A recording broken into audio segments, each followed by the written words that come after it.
Bonjour à tous, bienvenue dans Question de sport. Renouvellement du comité exécutif de la FEGAFOOT oblige. Votre émission se met aux couleurs de l'événement pour vous donner les clés du scrutin du 16 avril prochain. Avec moi, Snella Onstombo de Télé Africa. Bonjour Snella. Bonjour Berlek.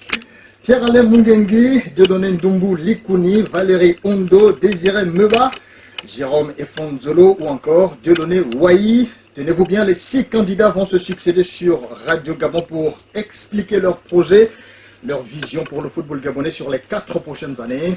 Alors j'espère que vous êtes prêts, j'espère que vous êtes bien prêts, car ça commence maintenant.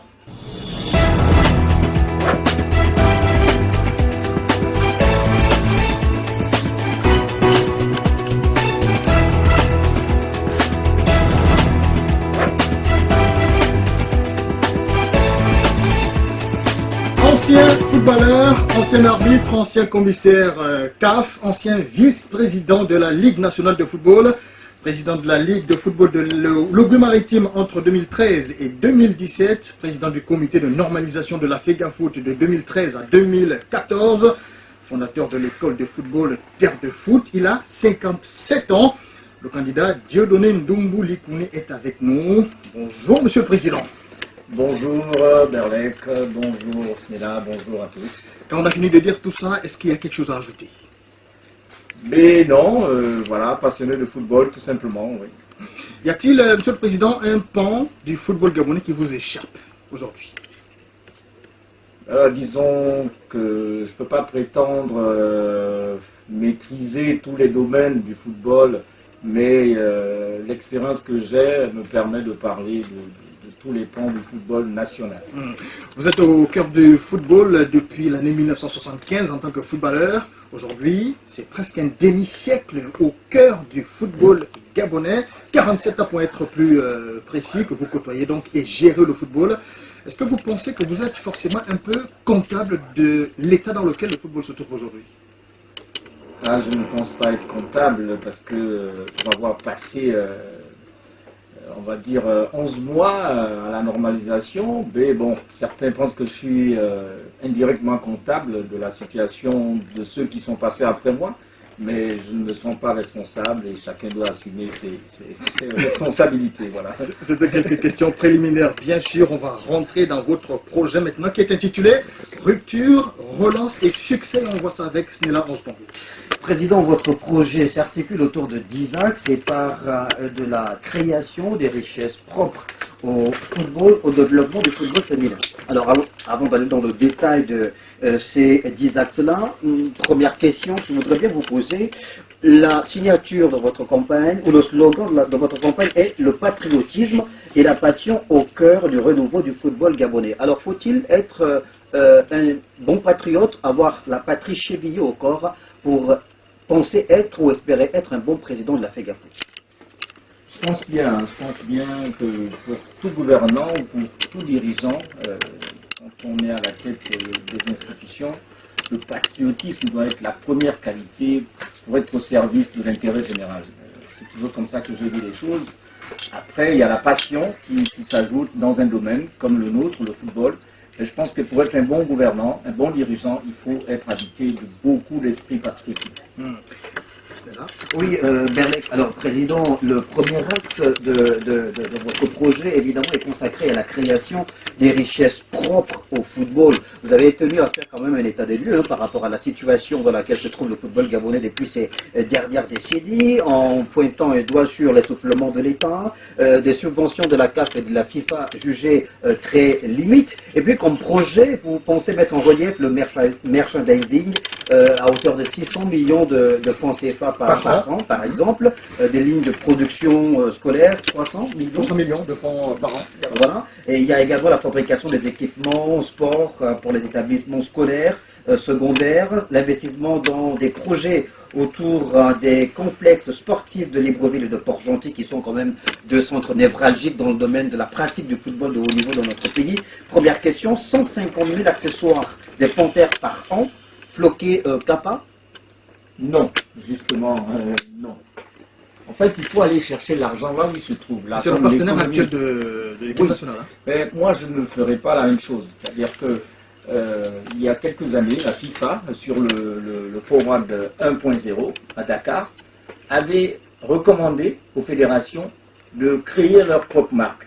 Moi, je ne ferais pas pareil, parce que vous vous rendez compte aujourd'hui, avec Kappa, la fédération est obligée de vendre les maillots à 35 ou 40 000. Dites-moi combien de Gabonais vont pouvoir acheter ce maillot.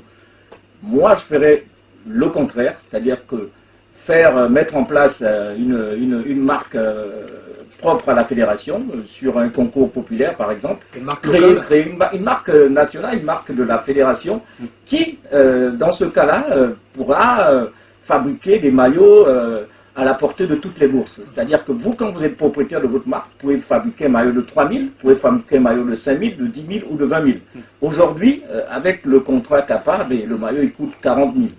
Et c'est impossible pour le Gabonais lambda de s'acheter un maillot, ce qui a pour conséquence le faux qu'on retrouve dans les marchés. Donc il faut que la fédération crée sa propre marque et qu'elle fabrique ses propres maillots.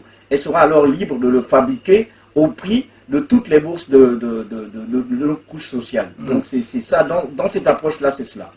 Alors, on vous a vu, Président, être très proche des férus du football gabonais en permettant justement à ces derniers de pouvoir se draper aux couleurs du Gabon en ayant une boutique.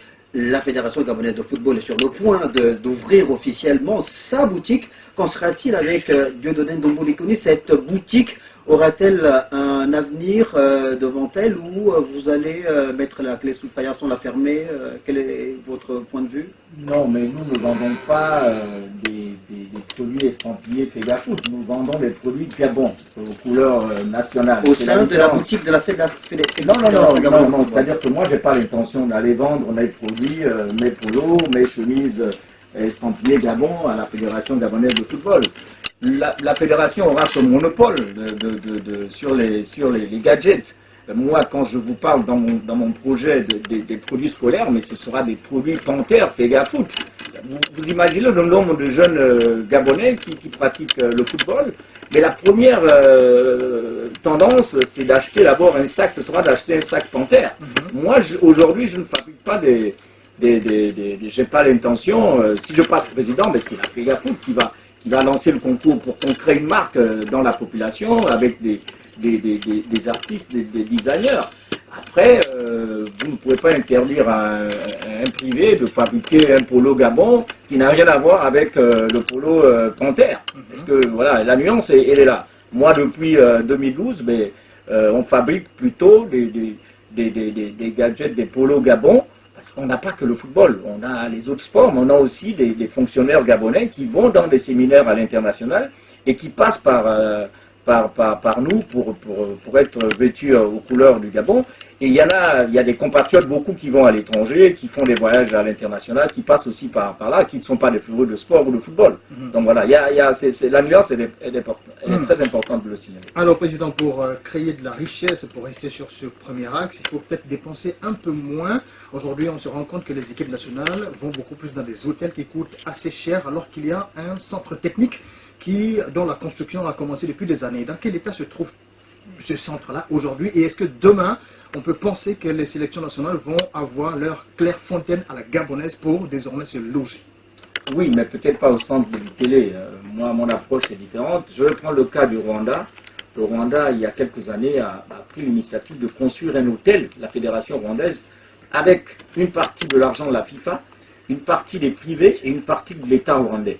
Aujourd'hui, au départ, c'était un hôtel de 40 places, qui est passé, de 40 chambres, pardon, qui est passé à 100 chambres. Aujourd'hui, cet hôtel-là rapporte de l'argent à la fédération rwandaise. Donc, nous n'allons pas. Le centre de Bikele, si on le termine un jour, j'espère que nous y arriverons, parce que ça fait plus de 20 ans, plus de 25 ans que ce projet n'a jamais normalement fonctionné. Moi, je pense que ce centre devrait plutôt servir aux équipes des jeunes, aux plus jeunes, c'est-à-dire que les U15, les U17 et les U19.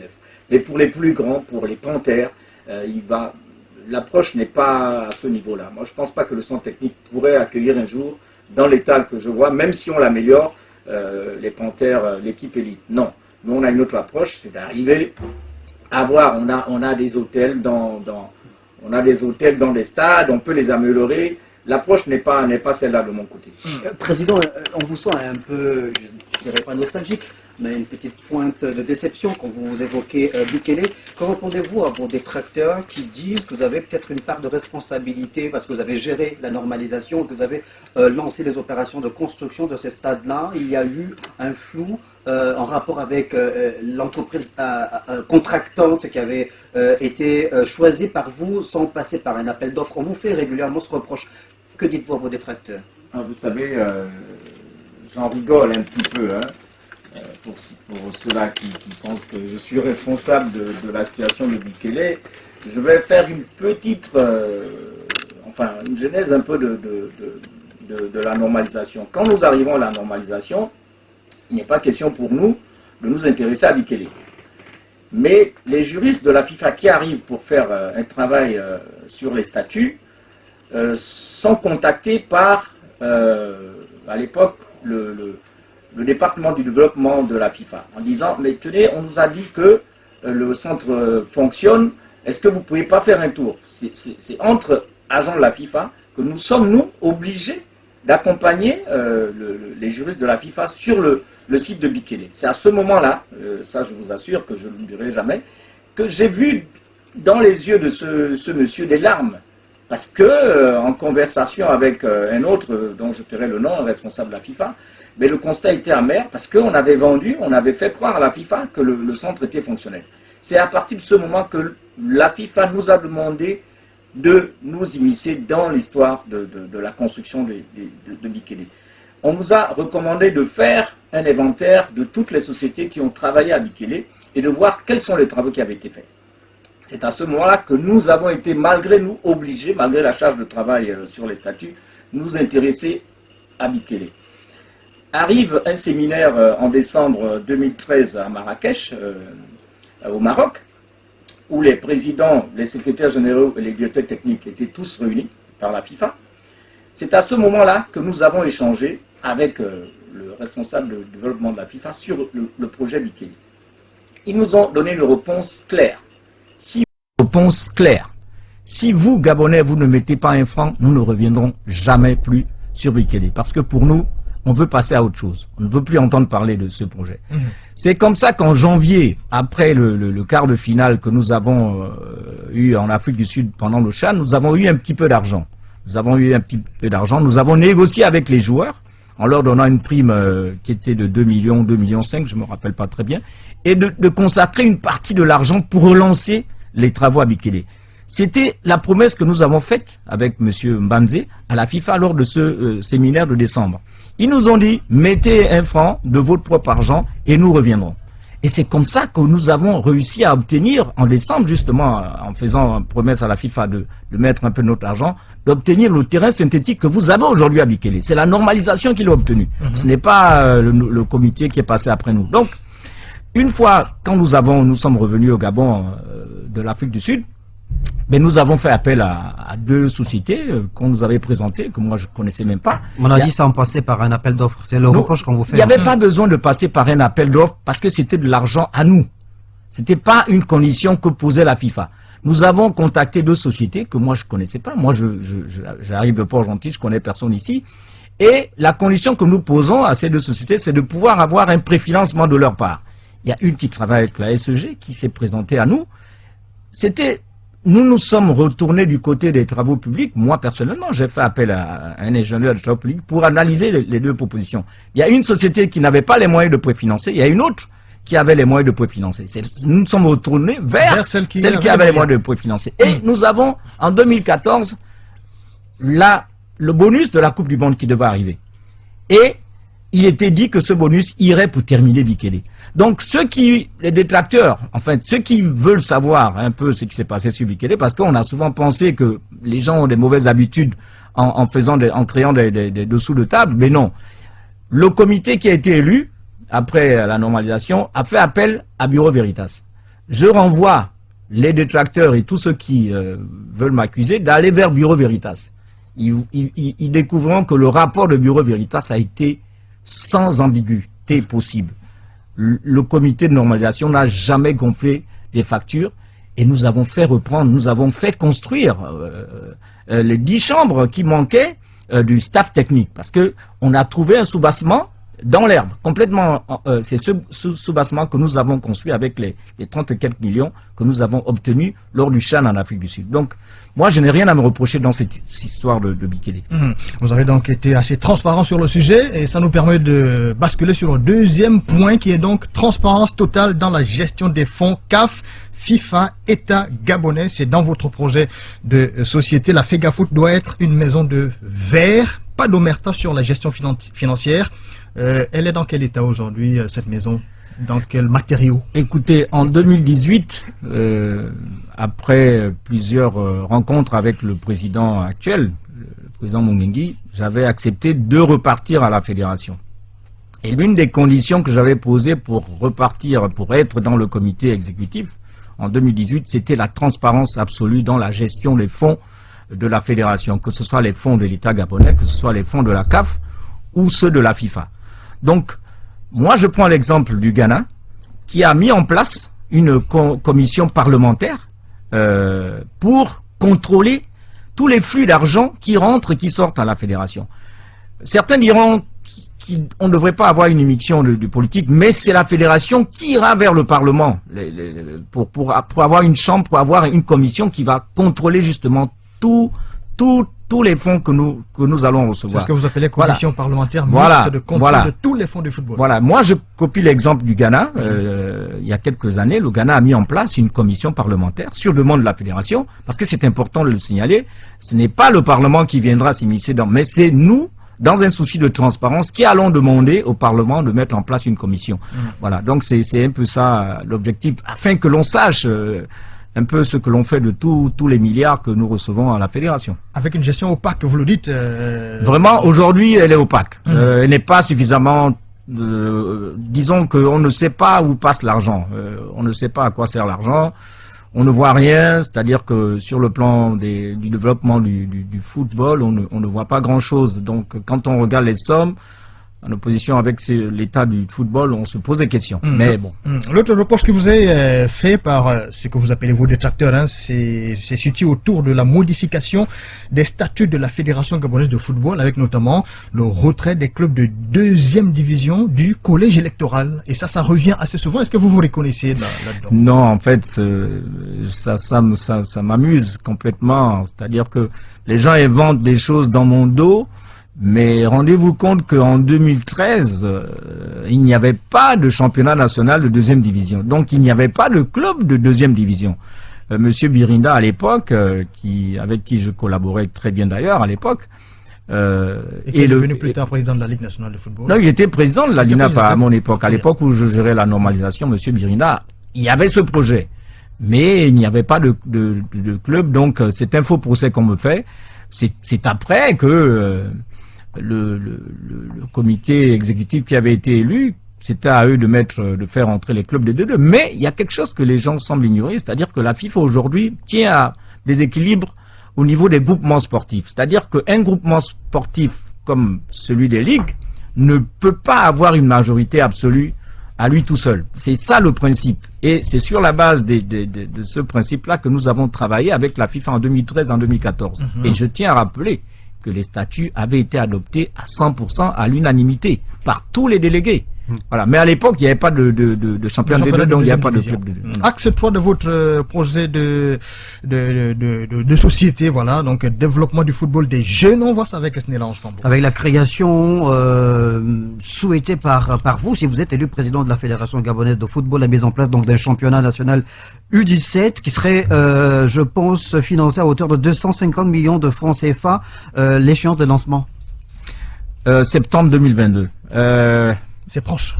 Je vous dirais que c'est le principal projet qui m'a amené à rejoindre le groupe de M. Mungengi en 2018. Et malheureusement, c'est aussi ce projet-là qui m'a fait ressortir de la fédération. Je ne veux pas rentrer dans les détails de ça, mais je peux vous dire que c'est à cause de ce projet-là qui n'a malheureusement pas vu le jour. J'étais rentré à la fédération pour le football des jeunes. Projet incompris, c'est ça? Incompris, je dirais non, parce qu'il a passé toutes les étapes Et le jour même de l'arrivée de la FIFA, on m'a demandé de monter de Port-Gentil rapidement pour le présenter. Mais je me suis rendu compte après que certains ne voulaient pas mettre suffisamment d'argent dans les compétitions. Ils souhaitaient que cet argent aille ailleurs. Je suis pas là pour accuser les personnes. De francs CFA. Voilà, c'était 125 millions sur chaque semestre, c'est-à-dire que sur l'argent que la FIFA met à disposition. Voilà. Ben, Président, est-ce que ça paraît pas un peu utopique quand vous pensez lancer ce championnat U17 dès le mois de septembre de cette année, donc dans 5 mois, on va dire, sachant que vous parlez de rénovation des sites d'hébergement, des stades de ville qui seront donc sélectionnés entre mai et septembre seulement. C'est pas utopique? Vous pensez que vous avez les moyens financiers, le temps nécessaire pour pouvoir lancer ce championnat? Ce n'est pas utopique parce que c'est un projet que j'ai mûri depuis 2018, pendant les 6 mois que j'ai passé à la fédération. Nous avons été à l'intérieur du pays, nous avons identifié des lieux d'hébergement, nous avons au chiffre, au franc près, c'est un projet nous avons tous les contours de ce projet-là, donc ce n'est pas utopique. Et dans la mesure où, entre mai et septembre, nous avons l'ambition de faire des travaux sur les sites. Je vous prends un exemple. On a été visiter le stade de Toum. Il n'y a pas grand-chose à faire. Donc, dans tous ces sites-là, nous avons des éléments qui nous permettent qui nous permettront de lancer cette compétition-là en septembre 2022 ou en octobre. Mais c'est pas un nouveau projet. C'est un projet un ancien projet que j'ai avec ma commission, la commission du football des jeunes, à l'époque où j'étais à la fédération. Donc, alors, Président, on va rester sur ce projet-là, donc le produit compétition phare. On a noté plusieurs villes qui sont donc retenues avec 5 zones au total, certaines avec un seul qualifié en phase finale et 2 qualifiés dans d'autres zones. Quel a été le facteur dominant en termes de partage et de redistribution? Ben, écoutez, c'est le nombre de licenciés et de clubs dans chaque zone. Hein. Vous prenez la zone de Libreville, avec une forte population de licenciés, ben, c'est tout à fait logique que le nombre de clubs soit supérieur à celui de la zone qui concerne par exemple Oyem et Makoko. Hein. C'est surtout le critère des licences, du nombre de licenciés, du nombre d'équipes qui a prévalu pour que nous décidions du nombre de qualifiés par zone. Mais rappelons quand même que ça aura l'impact sur 24 villes et 36 clubs. Et bon, c'est vrai que dans certaines provinces, on n'avait pas encore tranché sur les villes. On attendait la réponse de certains dirigeants. C'est pour ça que dans le projet, vous allez voir Pambongouville ou Okonja, dans le cas de la zone 3. Mais c'est un projet que nous avons mûri depuis. Et greffé sur ce projet-là, l'ouverture des pôles espoirs dans ces zones-là. Vous êtes sur Radio Gabon, vous écoutez l'émission Questions de sport avec nous dans ce studio. Dieudonné Ndumbu Likuni, candidat à la présidence de la Fédération gabonaise de football. Et avec moi, Snella Ange Pambo. On marque une petite pause et on revient tout de suite.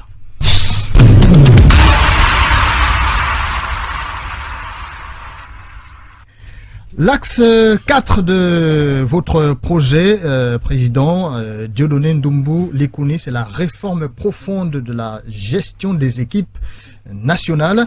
Le premier point, c'est la création du code de conduite et d'éthique. Est-ce que c'est une réponse aux errances constatées ou un simple arrimage à ce qui se fait ailleurs en termes de professionnalisation, de professionnalisme? Écoutez, un peu des deux, hein. Un peu des deux. On a eu l'impression pendant la CAN 2021 que c'était un peu un bordel, entre guillemets. Et j'avoue que au départ, nous avons laissé un code disciplinaire à la fédération. Je ne sais pas pourquoi il n'a pas été appliqué après. Mais c'est désolant de voir un peu le spectacle que nous avons. Moi, j'étais à Yaoundé et je vous assure que ce n'était pas très élégant, la gestion de notre équipe nationale. Ça me tient à cœur de relancer un peu ce code de bonne conduite et surtout la charte de l'international que j'avais aussi laissé en projet à l'époque Je ne sais pas si elle a été promulguée. Alors pour ceux qui mais nous il faut écoutent, mettre de l'ordre dans la gestion de l'équipe quel nationale. est-il? Qu'est-ce qu'il contient? Qu'est-ce qu'elle contient cette charte-là? Elle dresse quoi exactement? Elle permet quoi exactement? Est-ce que ça veut dire que les joueurs qui arrivent pour évoluer en sélection nationale ont quelques exigences, sont obligés de faire un certain nombre de choses, c'est ça? Ah, bien sûr, vous savez, le statut du joueur international, c'est l'exemple, l'amour d'abord du maillot, c'est-à-dire qu'au-delà de tous les problèmes que nous pourrons avoir, l'amour du maillot, moi je vois le comportement de certains de nos joueurs. Je vous assure que quand on compare un petit peu, ce n'est pas pour jeter l'anathème sur certains internationaux, mais on a l'impression qu'il manque un petit peu de détermination dans notre jeu. C'est-à-dire qu'on a peut-être quelques joueurs comme Poko, comme Ekwele, qui sont à fond, mais il y a comme un manque de motivation, de détermination. Et je me rappellerai toujours que pendant la normalisation, j'ai reçu un officier de la gendarmerie qui est venu justement m'expliquer un peu l'approche patriotique que nos joueurs devraient avoir en équipe nationale. Je vous assure que j'ai eu des frissons en recevant ce monsieur-là. Je me rappelle plus de son nom. Je crois qu'il était à la tête de la fanfare de la gendarmerie. Mais il faut arriver justement à mettre en place un code de conduite. Quand vous venez en équipe nationale, vous êtes l'exemple pour la jeunesse, pour des milliers de jeunes Gabonais. Et vous défendez le drapeau, donc il y a un comportement, un minimum de comportement à avoir. Et puis, c'est pas compliqué à faire, mais après, c'est à nous de mettre les garde-fous pour ne pas vivre un peu les errements que nous avons eus sur Franceville ou bien sur Yaoundé. Voilà. Lors de la dernière CAN. Alors, Dieudonné Ndomboli-Kouni, dans l'axe 4 de votre projet consacré aux réformes profondes de la gestion des équipes nationales, vous parlez également de l'implication des anciens internationaux. Depuis plus d'une décennie maintenant, c'est visible dans notre équipe nationale, les Panthères de Gabon, avec des anciens internationaux qui ont été soit entraîneurs manager, entraîneur de gardien, etc. Alors, quelle serait la plus-value que vous allez apporter dans cette implication des anciens internationaux? Dans quel domaine et pour quel objectif? Disons qu'aujourd'hui, c'est vrai, il y a une implication, mais elle n'est pas optimale. À mon avis, elle n'est pas optimale. Moi, je prends toujours l'exemple de 2012, parce que j'avais été chef de mission au Stade de l'Amitié, et j'avais été marqué par l'entourage qu'il y avait autour de l'équipe nationale de Côte d'Ivoire. C'est-à-dire qu'on retrouvait une pléiade d'anciens internationaux à forte personnalité qui étaient là pour stimuler, pour encourager l'équipe. C'est vrai, on a quelques anciens qui sont dans le staff technique, qui se sont reconvertis dans le training, dans l'entraînement, mais c'est plutôt dans l'état d'esprit que nous voulons apporter justement la présence des icônes, de ceux qui ont fait notre football de la belle époque, afin d'accompagner ces jeunes-là. Nous n'avons pas eu cette présence-là à Yaoundé. Il n'y a pas eu à part ceux qui sont dans le staff. Vous parlez d'un accompagnement psychologique, c'est ça? Oui, vraiment d'abord psychologique des joueurs, hein, et après, il y a l'expérience. Vous savez, quand vous allez prendre un libéro comme Amégas, qui sera à côté avant un match d'un jeune, mais il y a cette transmission-là qui manque aujourd'hui. Qui a quand même été, je crois, manager. Oui, il a été manager, mais bon, vous avez vu comment ça s'est terminé. C'est-à-dire que bon, c'était un feu de paille. Pourquoi? J'en sais rien. Bruno Banango Izita et François Amégas, aujourd'hui, au moment où je vous parle, ne sont jamais rentrés en possession de leurs émoluments, par exemple. Je comprends pas pourquoi. Donc, il y a comme un manque un manque de considération vis-à-vis de ceux qui ont fait notre football. Donc, nous, on voudrait amener ces internationaux à côté des jeunes qui sont en équipe nationale pour qu'il y ait ce lien-là, qui n'existe pas aujourd'hui. Parlons un petit peu de la promotion des équipes nationales, à travers les campagnes et les caravanes sur le plan national que vous indiquez. Est-ce que tout ça ne va pas un petit peu à l'encontre de ce que vous appelez la création des richesses? Aujourd'hui, on voit que même en ce qui concerne les matchs des sélections nationales, et surtout pour l'équipe A, on joue de plus en plus à l'extérieur, surtout pour les matchs amicaux. Et la raison qui revient, c'est que financièrement, on n'est pas assez armé. Et les caravanes, est-ce que ça ne va pas coûter à votre comité? Non, en fait, caravane, ne voyez pas la caravane comme la caravane littéraire qui fait le tour du Gabon. Non, expliquez-nous, en fait, président. Il faut qu'on arrive à faire jouer l'équipe nationale à l'intérieur du pays. Pas qu'à Franceville, pas qu'à Libreville, mais à Port-Gentil, à OIM. Et autour de ces matchs-là, on va créer des activités autour de l'équipe nationale. Mais c'est justement un des moyens pour créer de la richesse. Parce que imaginez que vous avez l'équipe nationale qui va jouer à OIM, mais vous allez vous rendre compte que les supporters des Panthères qui sont à OIM vont chercher à acquérir le maillot de l'équipe nationale. Donc, comment voulez-vous faire de la promotion pour les gadgets dans tout le pays si vous n'arrivez pas à faire tourner l'équipe nationale dans le pays? Vous voyez, en France, ils ont joué récemment à Marseille, vous avez vu l'engouement.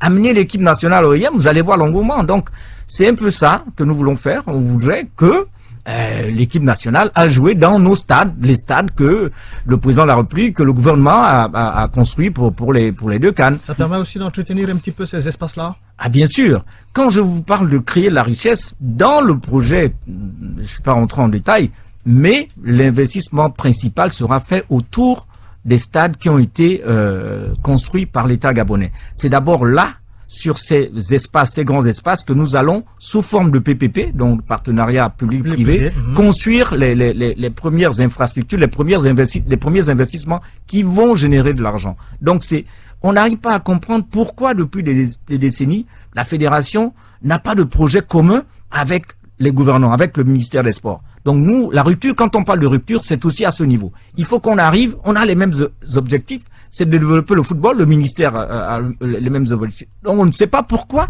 depuis toujours, il n'y a pas de projet commun. Nous voulons justement aller vers ces projets communs qui vont en partie résoudre le problème de l'inactivité, de l'abandon un peu de nos grands complexes sportifs. Mais président, vous vous adressez à des potentiels électeurs qui vous écoutent évidemment, qui doivent peut-être vous accorder leur suffrage. Est-ce que ce serait pas bien que vous alliez un peu dans le détail par rapport à cette question pertinente et épineuse, celle de l'utilisation optimale justement de ces infrastructures sportives-là? Comment créer le lien, comment créer la passerelle entre la Fédération gabonaise de football et l'État et le gouvernement? On sait qu'il y a une loi sur le sport au Gabon qui a été votée par le Parlement. On sait qu'il y a une ligne dans le budget à hauteur de 4 milliards de francs CFA pour l'entretien des infrastructures sportives issues des deux Coupes d'Afrique des Nations. Exactement. Écoutez, moi je préfère ne pas aborder le problème de l'entretien d'abord. Le problème qui nous incombe aujourd'hui, c'est de créer une économie du sport, du football, principalement du sport. C'est-à-dire que nous, on voudrait faire le relais. La FIFA aujourd'hui, il y a 10 ans de cela, n'autorisait pas les fédérations à se faire de l'argent. Je vais résumer ça comme ça. Aujourd'hui, quand vous prenez le Forward 2, la FIFA vous recommande d'aller vers des projets de création de richesse. C'est écrit dans le Forward. Moi, je ne l'invente pas. Vous prenez le gouvernement qui vous dit il faut qu'on aille vers des PPP, vers des projets privés, publics, partenariat public-privé. C'est ce lien-là que moi je fais dans mon projet quand je parle de création de richesse. C'est de la réflexion que j'ai menée depuis mes fonctions quand j'étais à l'Agence nationale de gestion des infrastructures sportives. Il faut qu'on arrive, nous les Gabonais, à sortir de notre état de spectateur pour être acteurs de notre développement. Et moi, je suis dans le sport, je suis dans le foot. Je voudrais que un club, ou bien un président fondateur d'un club, puisse être actionnaire d'un projet que nous allons mettre autour du stade de l'Amitié. Prenez un exemple. Vous allez mettre 2 ballons d'or, 2 terrains de ballons d'or autour du stade de l'Amitié. Vous êtes fédération, vous êtes la locomotive, parce que la FIFA vous met à disposition de l'argent et vous avez aussi la possibilité d'aller de prendre du crédit dans les banques. Mais vous allez vous adresser au privé. Le privé, ça peut être un club, c'est-à-dire qu'un club de première division pourrait prendre des actions dans ces projets qui vont générer justement de l'argent. En fait, aujourd'hui, il faut qu'on crée cette économie de sport. L'argent se trouve, il y a des poches d'argent qui sont en fait dans le sport. Je vous prends le cas des équipements DPS, mais ça rapporte des fortunes à ces personnes-là. Donc il y a de l'argent, il y a des poches d'argent qui sont propres au sport. Il faut que nous allons vers ça. Quand vous allez prendre un ballon d'or que vous allez mettre autour de l'Amitié ou autour du stade de Port-Gentil, mais vous allez pouvoir louer, faire des locations horaires en deçà de ce qui se pratique parce que vous êtes sur le terrain de l'État. Et vous allez permettre à l'État justement d'avoir une partie de ce bénéfice pour participer à l'entretien, l'entretien de ces stades-là.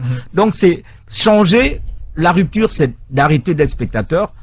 Le développement dont je parle, c'est celui du sport. Il faudrait que nous devenions des acteurs. Vous, journalistes sportifs, ça peut vous intéresser de prendre 10 actions, 15 actions. Vous devenez à ce moment-là acteur de l'économie du sport. C'est un peu ça ma philosophie. Est-ce que du coup, Président, vous êtes dans une idée de mutualisation des efforts avec l'ONDSC qui fait à peu près dans la construction des structures de proximité, on a vu surtout du côté de l'estuaire, hein, à Libreville notamment. Oui. Est-ce que ça va pas s'empiéter un petit peu? Quel est votre couloir et quelle est la responsabilité de l'ONDSC? Quelle est la frontière? Les intentions du gouvernement sont clairement définies. C'est-à-dire que on incite les gouvernants, enfin l'ONDSC, par exemple, à aller vers des partenaires privés.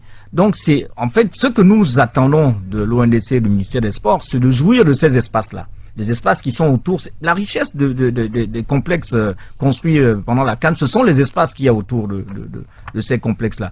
Nous voulons investir dans ces espaces, dans des projets générateurs de fonds qui vont servir uniquement au sport. C'est-à-dire que nous, on ne voit pas que le football. C'est-à-dire que si le football, grâce à sa richesse, arrive à créer de la richesse supplémentaire, c'est pour tirer tout le sport, pour arriver à un minimum d'autonomie, pour ne pas continuer à dépendre de l'État. Donc la participation de l'État dans ces projets-là, ce sont les espaces qui appartiennent à l'État, et que l'État aura l'obligation de nous mettre à disposition pour un minimum de 20 ans, parce que c'est ce que réclame la FIFA, sinon au-delà de 20 ans de jouissance, après, ces infrastructures reviendront automatiquement à l'État. On va passer sur l'axe 6. L'axe 6, Berleg, l'axe 6 du projet du candidat Dieudonné Ndoumbo. L'ICONI consacrait, lui, à des dotations, en moyens roulants, bus et utilitaires pour les ligues provinciales. Évidemment, ce sont des acteurs incontournables pour le développement du sport dans notre pays, plus particulièrement du football. Dieudonné Ndoumbo, l'ICONI, alors des moyens roulants pour les ligues. Et d'ailleurs, je voudrais vous poser une question. Faut-il prioriser la création des sièges pour les ligues, un siège par ligue? Moi, je n'aurais pas. Pour moi, la priorité n'était pas de construire. C'est une bonne chose. Il faut reconnaître que c'est une bonne chose, mais je pense que pour un sportif, pour le football, la priorité c'est toujours la compétition. Moi, j'aurais fait l'inverse, c'est-à-dire que j'aurais pris cet argent. Aujourd'hui, on parle peut-être de 600 millions pour les 3 sièges ou 700 millions, j'en sais rien. J'aurais pris cet argent pour investir dans des projets qui auraient pu nous rapporter 1,4 milliard, c'est-à-dire par exemple le double. En fait, dans toute chose, il y a des priorités. Vous privilégiez le jeu au Oui, bâtiment. c'est-à-dire qu'il faut qu'on arrive à créer de la richesse. C'est ça l'axe principal de notre projet. C'est bien de construire un siège de ligue, oui, c'est noble, mais c'est pas la priorité. Si vous voulez vraiment atteindre, je me demande toujours quel est le mérite, quel est le degré de mérite qu'on peut accorder à des dirigeants qui attendent tous les subventions de la FIFA, de la CAF. Quel mérite réalisons? Moi, je ne vois pas le mérite dans ça.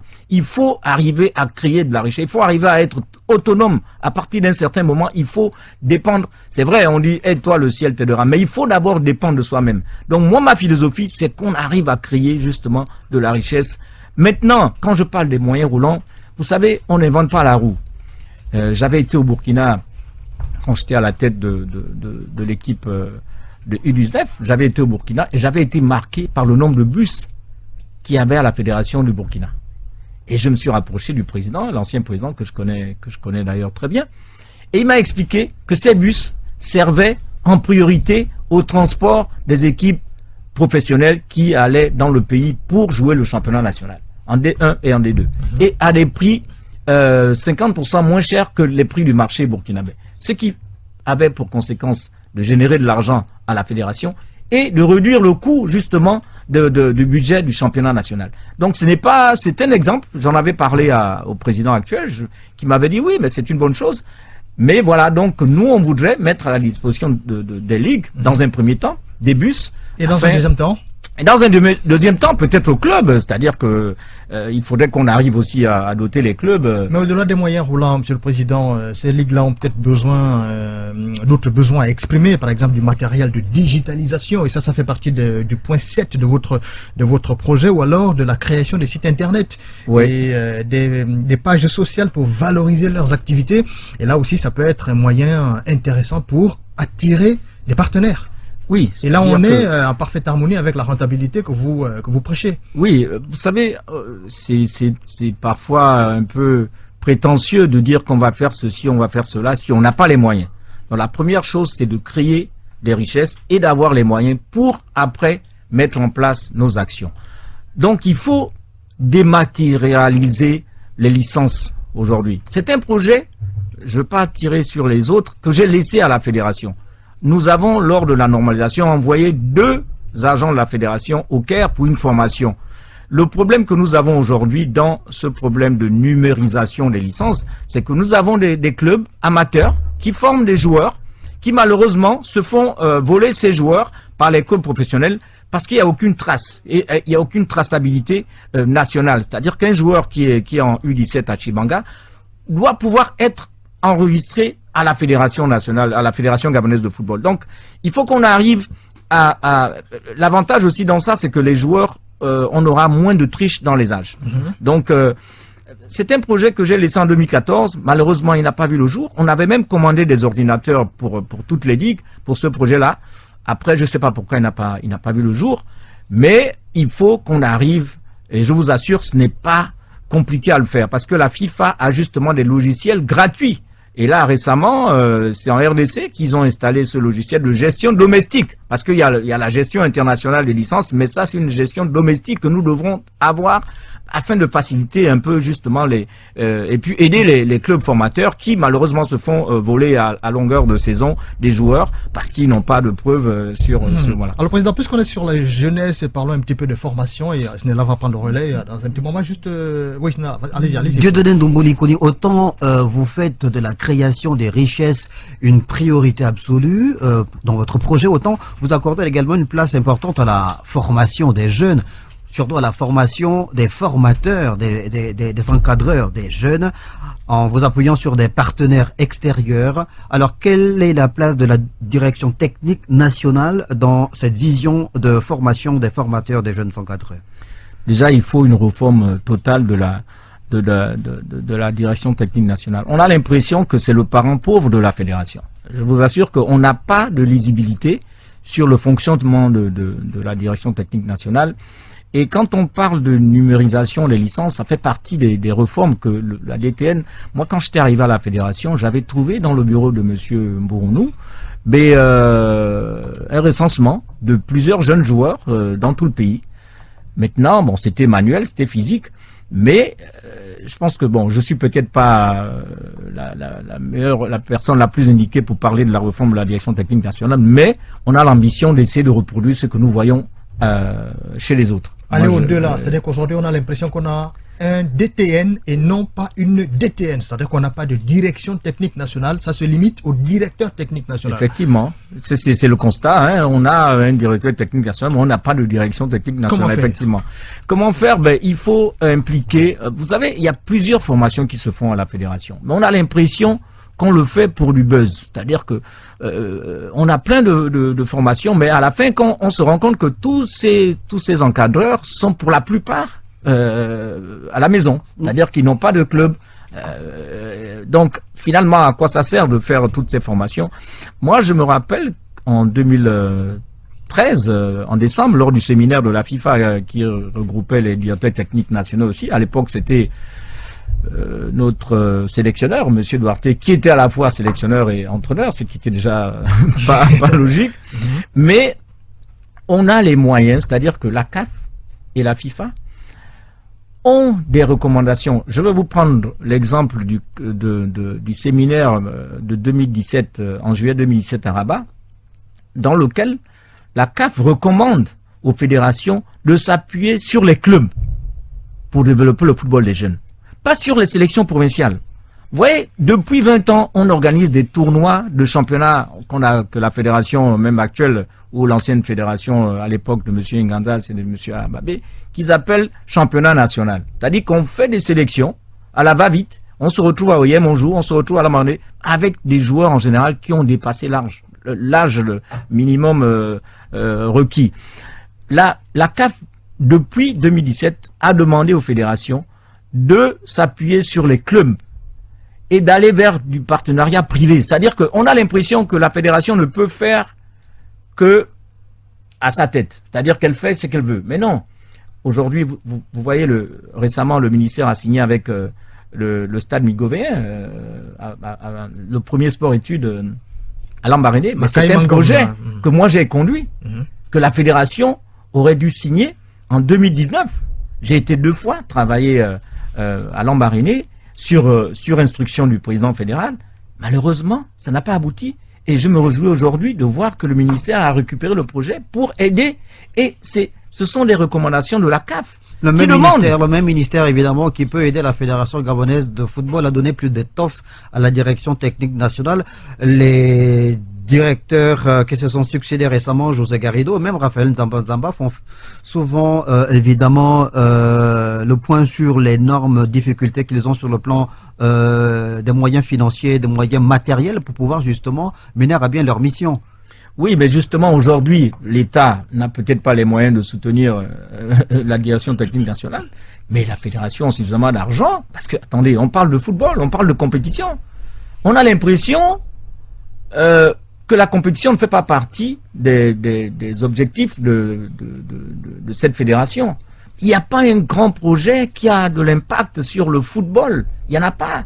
Quand vous regardez le championnat national, bon, c'est la LIDAF, mais la LIDAF, c'est un organe de la fédération. Mais regardez dans quel état les joueurs sont aujourd'hui au ministère en train de faire des sit-ins. Mais on ne doit pas arriver à ça.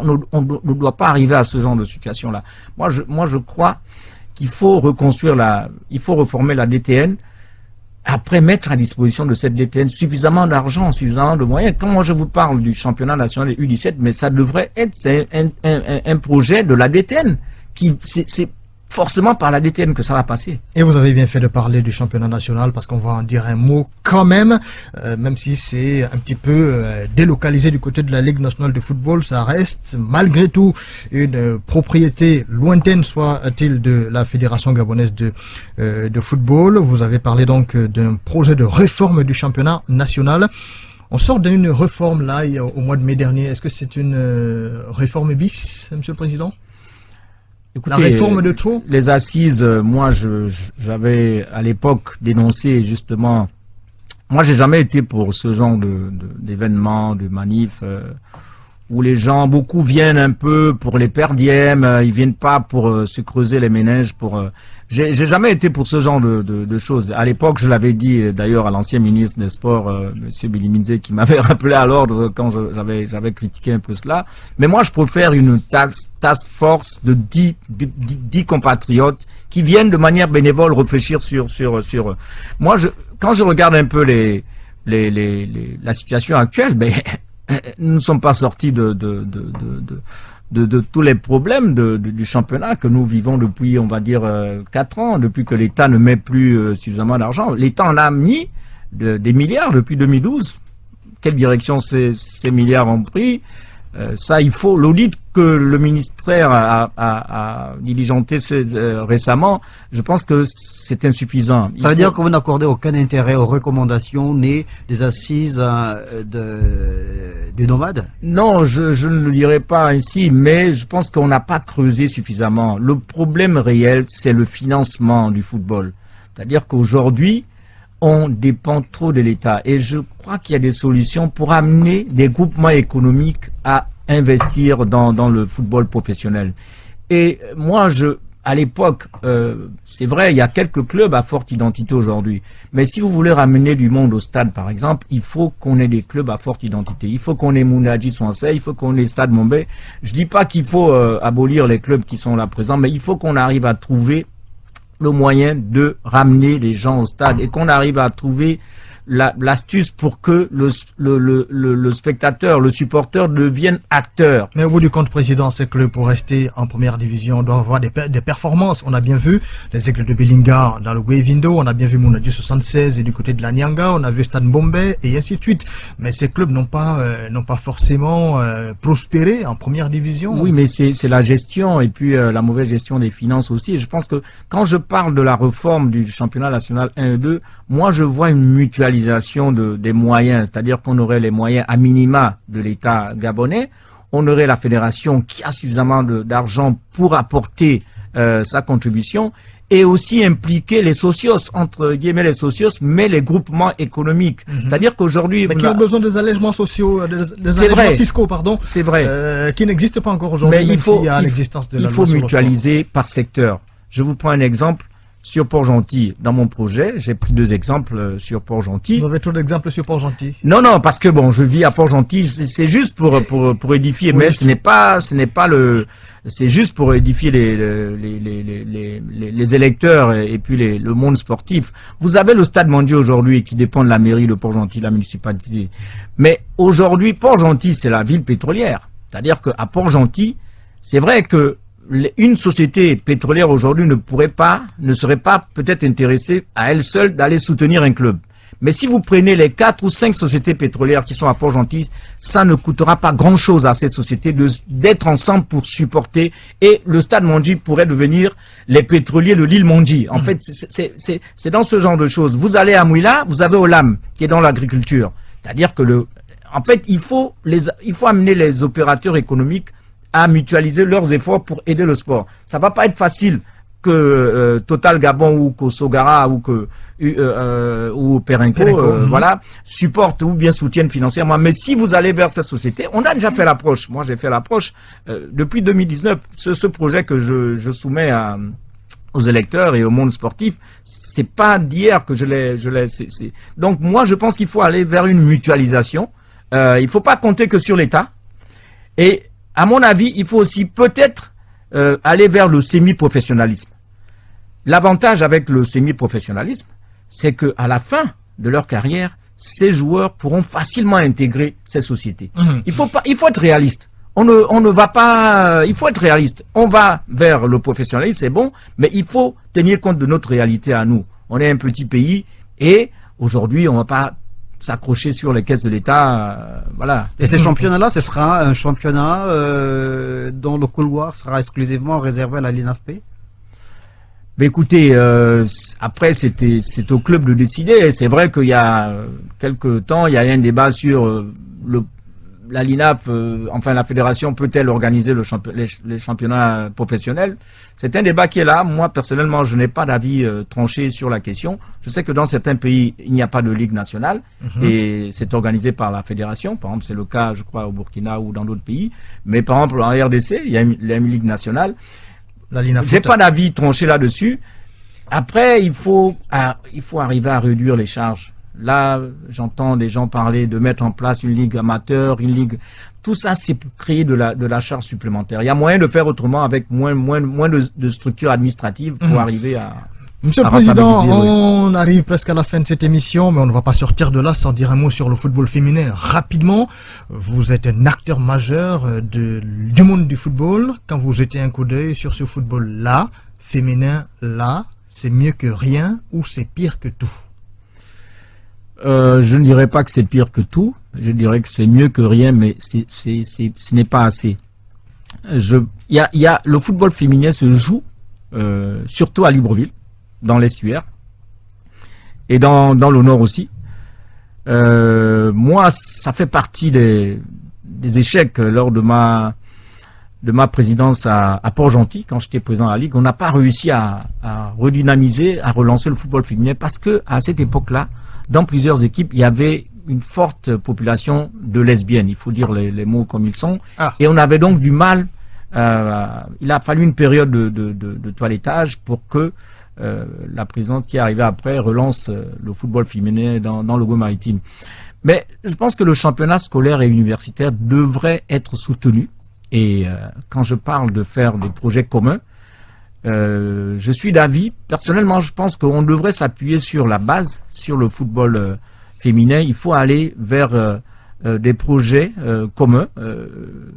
Les gens diront mais c'est des clubs civils, il peut pas aller avec mais non.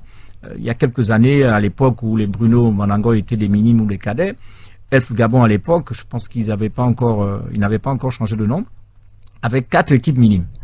Une équipe minime qui était sur l'école Roger Butin, une équipe sur l'école Saint-Paul, une équipe sur l'école Saint-André et puis une équipe sur l'école Abbé-Huya. C'était une idée géniale du président à l'époque. Je ne sais pas si c'était M. Mouketo à l'époque. Donc, moi, je pense qu'il faut aller vers ça. Il faut aller vers...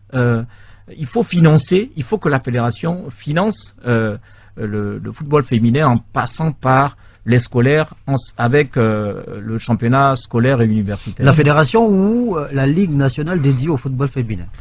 Moi, je suis plutôt pour que ce soit d'abord la fédération. Monsieur le Président, voilà. 2 derniers mots. Un premier sur la Coupe du Gabon. On n'a pas vu un seul mot dans votre projet. La Coupe du Gabon, la dernière édition, c'était en 2016. Et puis, un dernier mot, un tout dernier sur la grogne des footballeurs qui sont aujourd'hui au ministère des Sports. Quelle est votre réaction? Qu'est-ce que vous en pensez? Mais rapidement. Sur la Coupe du Gabon, j'avoue, j'ai été très déçu par le comité exécutif actuel. À l'époque, l'État mettait 151 millions pour organiser la Coupe du Gabon. Et en 2016, l'État a dit, nous n'avons plus un franc pour financer la Coupe du Gabon. 2016, 2017, 2017, 2018. Moi, je suis rentré à la fédération en 2018. J'ai trouvé j'ai trouvé la situation de l'absence de la Coupe du Gabon, qui est normalement la compétition phare d'une fédération nationale. C'est la Coupe du Gabon. J'ai proposé, à l'époque, de réfléchir sur un projet qui coûterait 50% moins cher. On a dit 75 millions. On a dit un mot. Oui, 75 millions. J'ai laissé le projet, je suis parti. Je ne sais pas pourquoi, mais quand vous avez de l'argent, la priorité, c'est d'abord les compétitions. Donc, je regrette. C'est vrai, aujourd'hui, les gens font des rapprochements avec le Covid, mais avant le Covid, on a passé 2-3 ans sans Coupe du Gabon. Exactement. Ce qui est anormal pour une fédération. Après, le deuxième volet, vous parlez des joueurs. J'ai été très marqué par... J'étais hier donné le coup d'envoi d'un match amical au stade de 105. J'avoue que parfois, il manque des mots pour décrire ce que nous ressentons. C'est pas normal qu'on arrive à traiter les joueurs comme nous le faisons depuis des années. C'est-à-dire qu'aujourd'hui, il faut pas se voiler la face. Les milliards que l'État a investis, beaucoup ont pris d'autres directions. Les joueurs ont été les premières victimes. Et là, récemment sur l'aide Covid, je regrette que le président actuel n'ait pas respecté sa promesse de donner une deuxième tranche aux joueurs. Ils l'ont affecté à la construction de la boutique. Mais j'ai envie de dire que cette boutique aujourd'hui est marquée du sceau de la misère de ces footballeurs. Parce que cet argent aurait pu aider ces footballeurs, voilà, soulager. Mais souvent, je me dis, j'espère que les premiers bénéfices de cette boutique iront vers les footballeurs. Mais c'est dommage qu'on arrive à rendre les footballeurs vraiment... on a l'impression que les gens veulent faire du football sans les footballeurs. Merci Dieudonné Ndungu Likuni d'être passé nous voir. Je rappelle que vous êtes candidat à l'élection du 16 avril, élection à la présidence de la Fédération gabonaise de football. Radio Gabon vous a donné la parole pour expliquer vos ambitions pour le football gabonais pour les 4 prochaines années. On vous a appelé Monsieur le Président tout au long de cette émission. C'était notre façon à nous de vous souhaiter une bonne chance donc à cette belle aventure. Question de sport, c'est terminé pour aujourd'hui. Merci à Snella Onze Pambo, journaliste chez Télé Africa, qui m'a donc accompagné tout au long de cette émission. Merci à toute l'équipe technique autour de Julien Makita. Merci également à toute l'équipe éditoriale autour d'Hervé David Magena. Je suis Berlek Lekobat. Merci de nous avoir suivis et à très vite, j'espère, pour d'autres questions sur le sport. Salut!